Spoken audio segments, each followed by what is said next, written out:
संभाजीनगरमधील बाभूळ खुर्दमध्ये महिला आणि युवकांनी ग्रामपंचायतीवर हंडा मोर्चा काढला।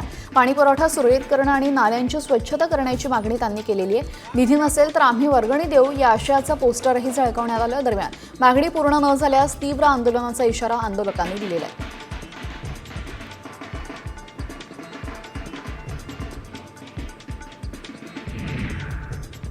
राज्यातल्या धर्मादाय रुग्णालयांवर ऑनलाईन नियंत्रणाची निर्णय घेण्यात आलेला आहे। मुख्यमंत्री सहाय्यता निधी कक्ष आणि धर्मादाय रुग्णालय मदती कक्षाच्या आढावा बैठकीमध्ये हा निर्णय झाला। रुग्णांकडून अनामत रक्कम घेत असल्याच्या तक्रारी आलेल्या, त्यामुळे अशा रुग्णालयांची तपासणीसाठी विशेष पथकं नेमण्याची सूचना फडणवीसांनी दिलेली आहे।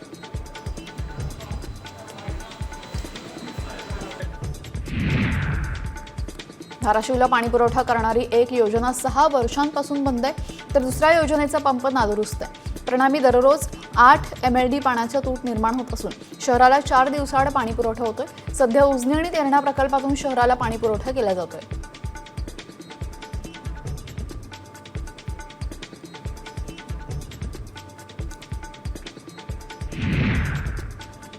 जळगावच्या भुसावळ रेल्वे स्थानकावर अनधिकृत विक्रेत्यांवर कारवाई करण्यात आली। यावेळेस अनेक विक्रेते विनापरवाना अन्न आणि पेय पदार्थ विकत होते, त्यांना RPFच्या ताब्यात देण्यात आलं। दरम्यान प्रवाशांना दर्जेदार केटरिंग सेवा देण्याच्या उद्देशानं ही मोहीम राबवण्यात आली।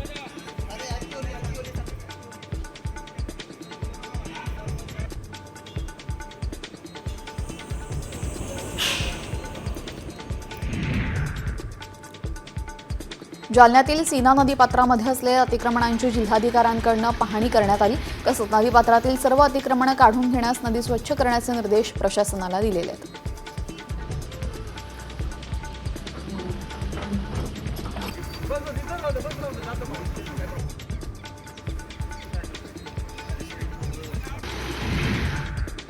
पहलगाममध्ये पर्यटकांवर झालेल्या दहशतवादी हल्ल्याच्या निषेधार्थ आज परभणी जिल्हा बंदची हाक देण्यात आली।